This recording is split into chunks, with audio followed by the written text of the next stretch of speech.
우리가 믿음이 좋을 때 한 가지 착각을 합니다. 그것은 무엇인가 하면 우리가 믿음이 좋은 만큼 우리의 현실도 좋을 것이다. 또 믿음에 따라 변할 것이다. 이런 생각을 합니다. 하지만 현실은 참 잘 변하지 않습니다. 우리가 아무리 믿음이 좋다 할지라도 우리의 현실의 어려운 상황이 쉽게 변하지 않습니다. 특히 수련회나 부흥 집회에서 큰 은혜를 받아요. 그러면 집에 돌아오면 자기가 많은 은혜를 받았기 때문에 집의 상황도 좋아졌을 것이다 라고 기대하고 오지만 자신이 살고 있는 현실 상황은 여전히 그대로인 것을 우리가 발견합니다. 여러분, 아브라함을 보십시오. 아브라함은 창세기 15장에서 정말 놀라운 체험을 하였습니다. 환상 중에 하나님의 말씀이 임하였고 또 잠이 들었는데 그 잠 속에서 하나님과 언약을 체결하고 하나님의 약속을 받았어요. 이런 아브라함이 정말 엄청난 체험을 하였지만 그는 눈을 뜨고 현실로 돌아왔을 때에 자신의 상황은 여전히 그대로였습니다. 자신의 아내 사례는 출산하지 못하는 상황이죠. 하나님 분명히 하늘의 목표를 봐라. 내 자손이 이와 같게 될 것이다. 라고 약속하셨지만 자신의 아내 사례는 나이는 많지만 여전히 출산하지 못한 상황이라는 거죠. 현실은 전혀 변하지 않았습니다. 아브라함의 손자 야곱도 마찬가지였어요. 바단 아람으로 도망치는 중에 베델에서 꿈을 꿉니다. 그 꿈을 꾸면서 하나님을 만나죠. 그러나 눈을 떴을 때는 여전히 자신은 바단 아람으로 도망가야 되는 도망자 신세였습니다. 이렇게 아브라함이나 야곱이나 놀라운 체험을 하였지만 자신들의 현실 상황은 여전히 그대로인 것을 보게 되어집니다. 우리도 마찬가지입니다. 우리가 성령으로 충만하고 믿음이 좋은 순간에도 우리가 경험해야 되고 살아가야 될 삶의 현장은 쉽게 변하지 않고 여전히 어려운 뿐이라는 것을 우리가 볼 때가 있습니다. 이럴 때 우리가 어떻게 해야 할까요? 오늘 말씀은 우리에게 무엇을 말씀하시고 있는가 하면 이런 어려운 현실 상황 속에서도 인간적인 방법을 동원하지 말라고 말하고 있습니다. 우리 1절, 2절 말씀 볼까요? 1절, 2절 시작. 아브라함의 아내 사례는 출산하지 못하였고 그에게 한 여종이 있으니 애굽 사람이요 이름은 하갈이라. 사례가 아브라함에게 이르되 여호와께서 내 출산을 허락하지 아니하셨으니 원하건대 내 여종에게 들어가라. 내가 혹 그로 말미암아 자녀를 얻을까 하노라 하매 아브라함이 사례의 말을 들으니라. 아멘. 우리가 모든 것이 잘 될 때는 믿음으로 살아가기가 쉽습니다. 하지만 우리의 현실이 녹록지 않거나 우리의 뜻대로 되지 않을 때 믿음을 지키며 하나님만 바라보며 살아가기가 쉽지가 않습니다. 아브라함은 이제 가나안 땅에 들어온 지 거의 10년이 되었어요. 그러나 자신의 아내 사례는 여전히 출산하지 못하고 그의 아들은 없는 상황이었습니다. 이럴 때 끝까지 하나님 약속을 바라보고 하나님만 바라보기가 쉽지 않아요. 그래서 무엇을 하는가 하면 인간적인 방법을 동원합니다. 우리가 1절에 말씀을 읽었지만 사례가 출산하지 못하니까 어떤 방법을 사용합니까? 자신의 첫 하갈을 아브라함에게 아내로 주어서 아들을 낳게 하는 방법입니다. 이 방법은 사실 사례만 사용한 것이 아닙니다.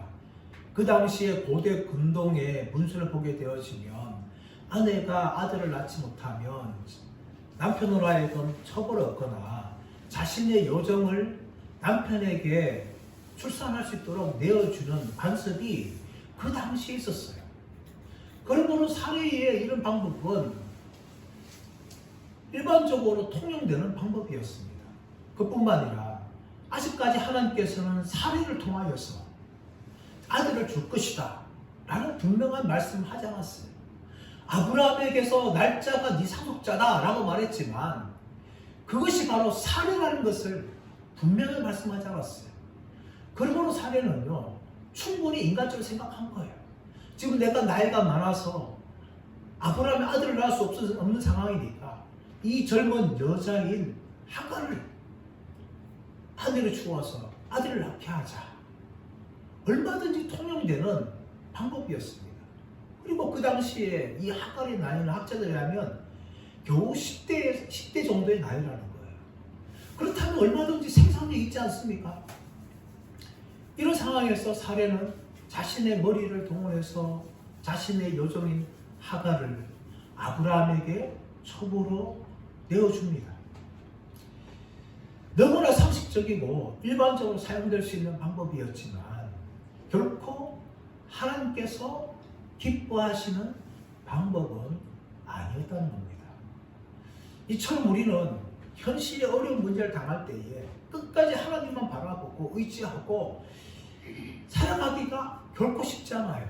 그래서 우리는 하는 방법은 우리의 인간적인 방법을 사용하는 것입니다. 흔히 홍수가 많이 내리거나 비가 많이 내릴 때에 아파트에 정진이 생기는 경우가 있습니다.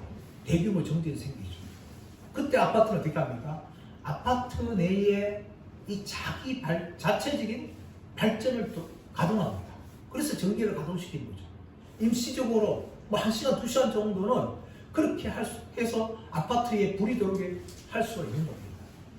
이처럼 우리가 어려움 당할 때에 우리가 살아가고 있는 현실이 내 뜻대로 되지 않을 때에 우리는 얼마든지 자가 발전한다는 거죠. 내가 알고 있는 사람을 찾아가거나 또 내가 할 수 있는 방법들을 동원하여서 이 어려운 현실들을 해결해 나가려고 노력하는 거죠. 아브라함도 한때 그랬습니다. 가나안에 들어왔는데도 불구하고 여전히 아들이 없는 거예요. 그래서 아브라함 마음속에 무슨 생각합니까? 이 길리웠던 다메섹 엘리에셀을 나의 상속자로 삼아야 되겠다. 아브라함도 그렇게 생각했어요. 믿음의 사람이었던 아브라함도 그렇게 생각했고 아브라함의 아내 사레도 인간적인 방법으로 하갈을 아브라함에게 첩을 주어서 아들을 낳게 하려고 한 것입니다. 이처럼 많은 사람들이 아브라함과 사레처럼 자기의 머리를 동원하여서 하나님의 뜻을 이루려고 합니다. 그러나 이것은 결코 하나님이 기뻐하시는 방법이 아닙니다. 우리 예수님 보십시오. 예수님께서는 십자가를 통하여서 그 참혹한 십자가의 죽음을 통하여서 우리를 구속하기 위해서 이 땅에 오셨습니다. 그런데 마귀가 어떻게 유혹합니까? 높은 산에 올라가서 천한 만물을 보여주면서 이것이 내가 지배하는 세상이다. 네가 나한테 전하기만 이 모든 것을 내게 줄 것이다. 예수님 십자가 지지 않고 언제나 갈 수 있는 방법이 생겼어요. 하지만 예수님께서는 그 마귀의 제안을 거부합니다.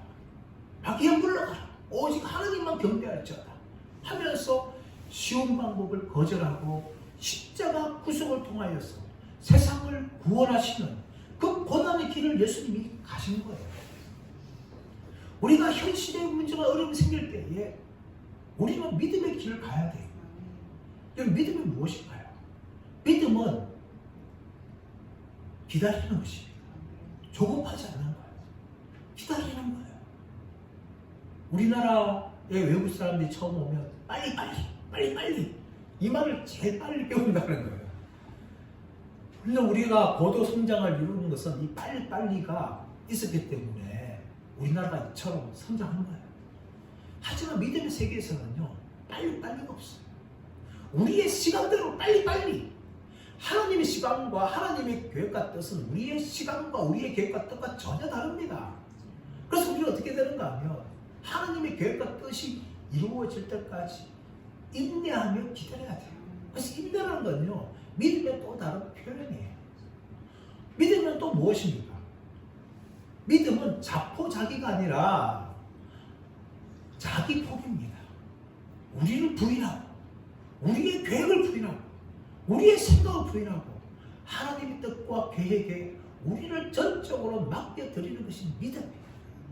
그러나 우리는 그렇게 하기가 결코 쉽지 않습니다.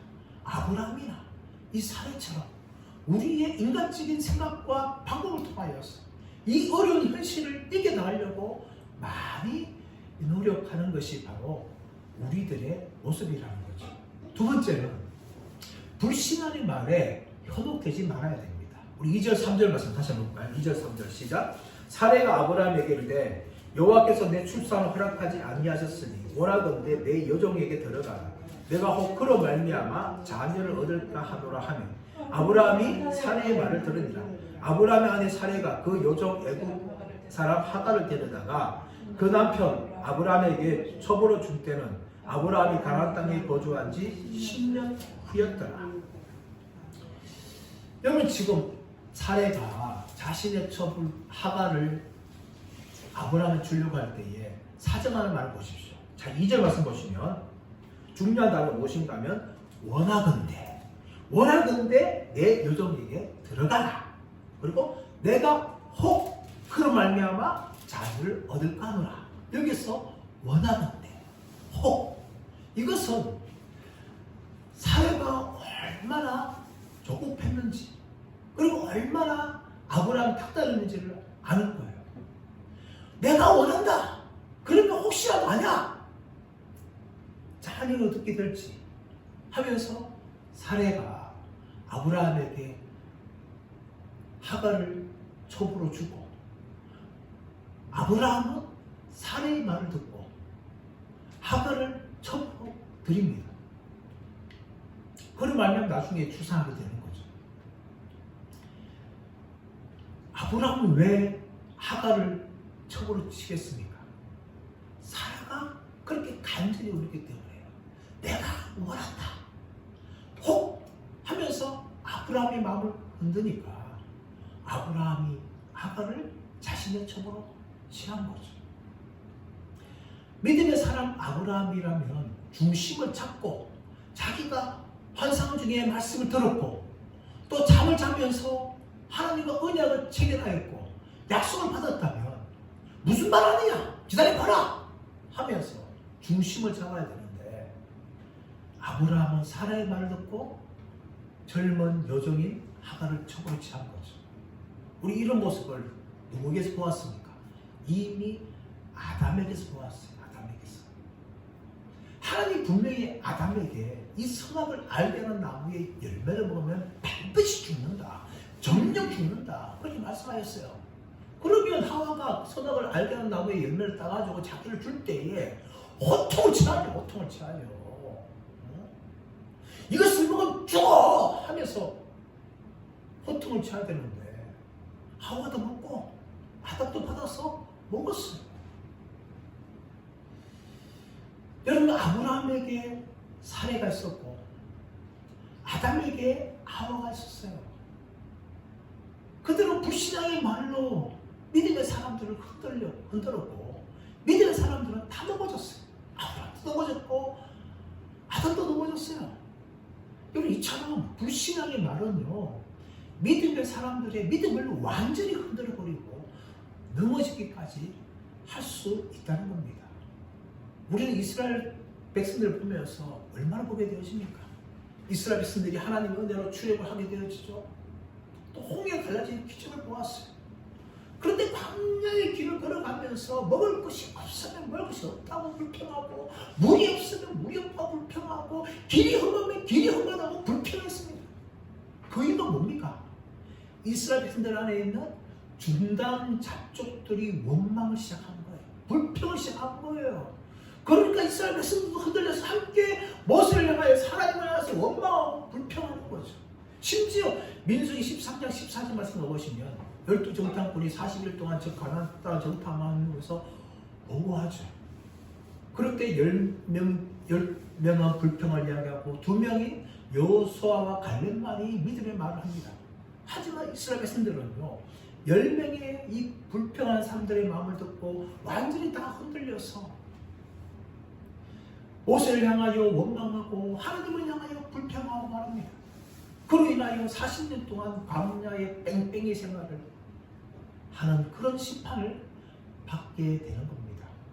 근데 여러분 가나안 땅에 파송된 12명의 사람들이 누굽니까? 그 사람들은요, 각 지파의 대표들이었어요. 각 지파의 대표들이라면 적어도 그 지파에서 믿음의 사람들이 아닙니까? 근데 그 믿음의 사람들이 현실 상황을 본 후에 불평하기 시작하니까 온 이스라엘 백성들이 불평한 거죠. 불신앙의 말로 다 하게 되어지고 심판을 받게 되는 겁니다. 사랑 여러분, 우리 주위에는 늘 그런 사람들이 있을 수 있어요.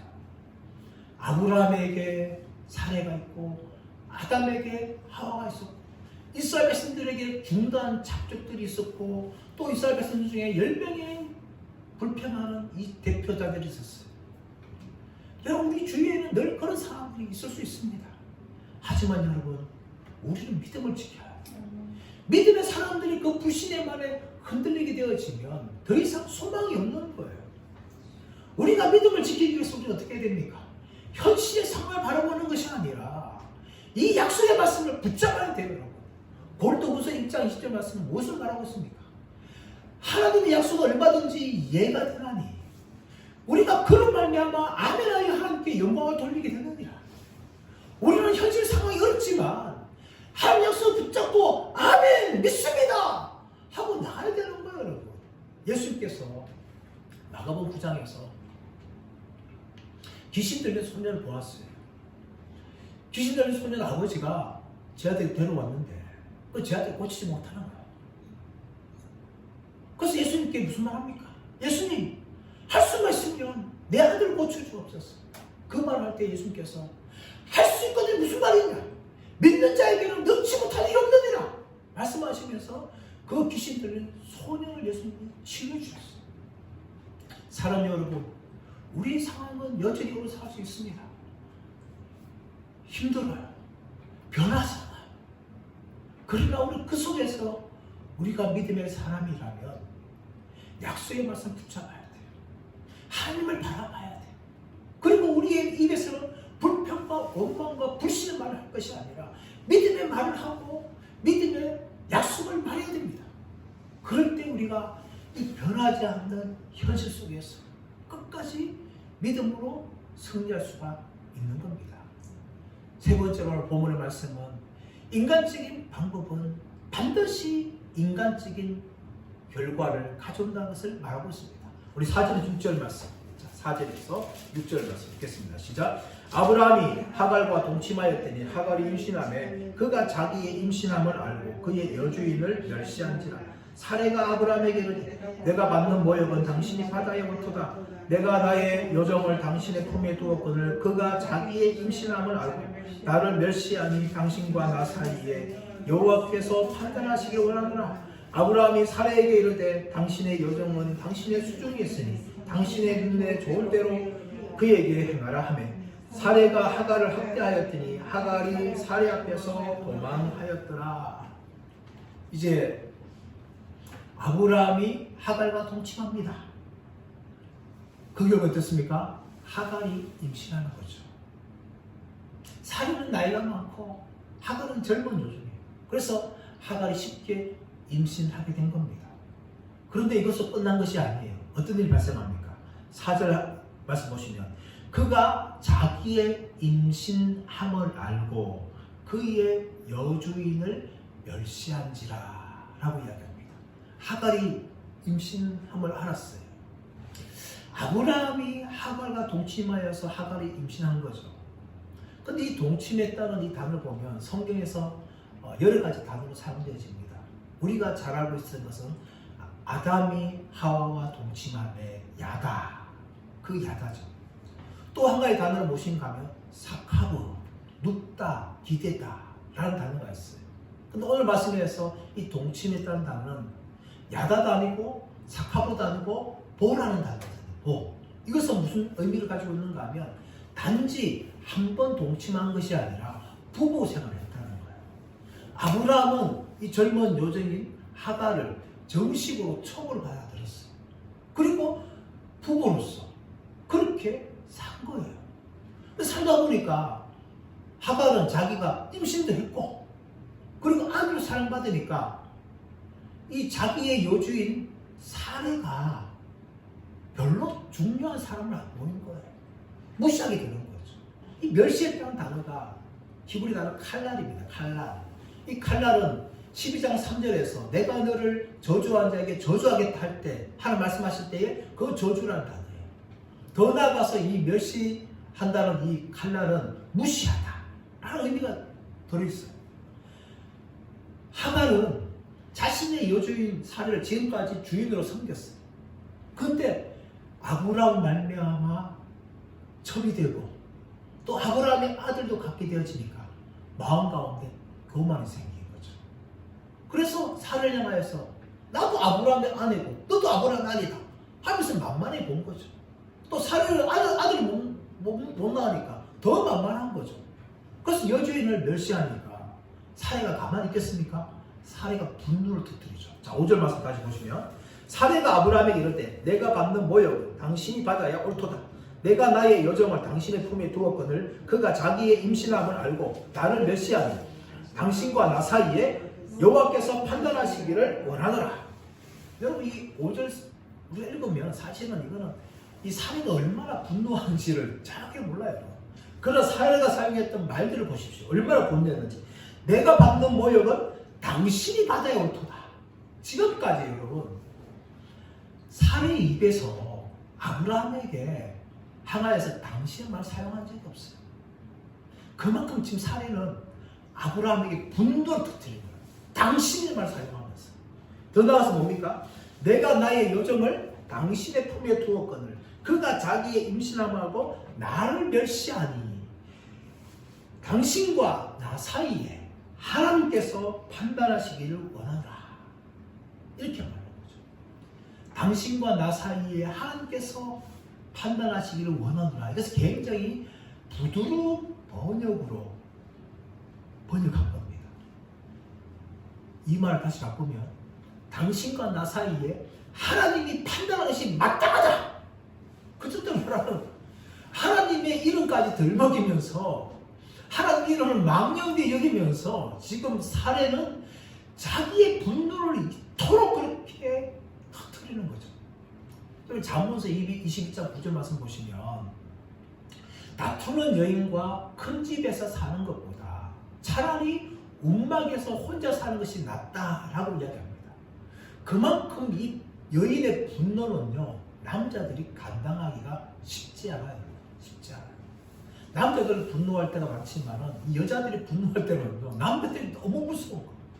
그만큼 이 분노는 무서운 겁니다. 그것뿐만 아니라 사례는 자기가 분노하면서 무엇을 못 보는가 하면 자기의 잘못은 전혀 이야기하지 않아요.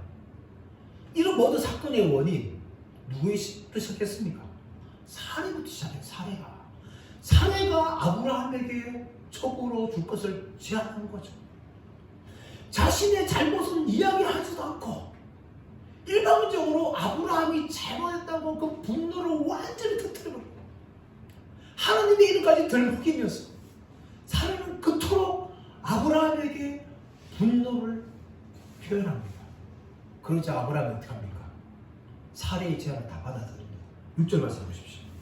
아브라함이 사례에게 이르되 당신의 여정은 당신의 수중에 있으니 당신의 눈에 좋을 대로 그에게 행하라 하며 사례가 하갈을 학대하였더니 하갈이 사례 앞에서 도망하였더라. 아브라함이 사례의 분노를 감당하지 못하는 거예요. 그래서 사례에게 당신의 여정은 당신 거다. 그래 당신의 마음대로 할 수 있다. 아무리 여정이 첩이 되었지만 여정의 신분이 변하지 않았어요. 그래서 아직까지 네 여정이 아니냐. 그렇다면 네 마음대로 해라. 그렇게 하니까 사례가 하갈을 학대하니까 하갈이 사례의 눈을 피하여서 도망하였다 라고 이야기합니다. 여러분 아브라함의 첩인 이 하갈의 이름의 뜻은 도망자입니다. 도망자.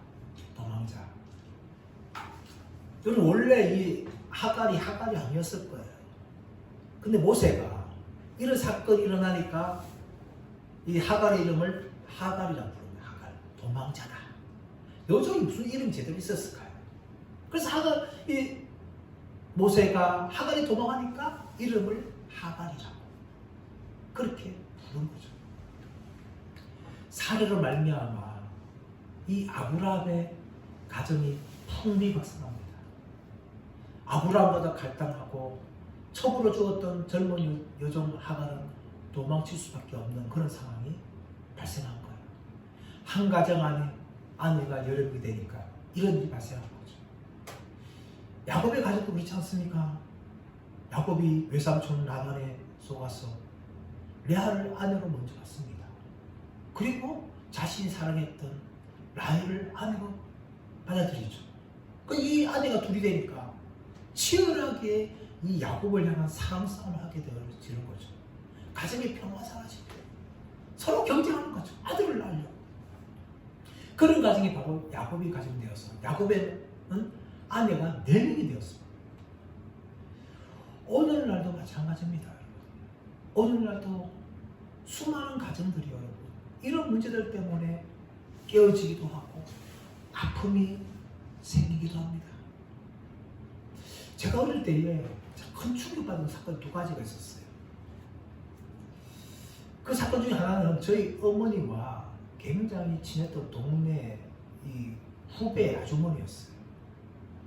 아주머니 늘 친했는데 그리고 이 아주머니가 또 좀 자살이 돼서 좀 다른 동네에 이사 갔어요.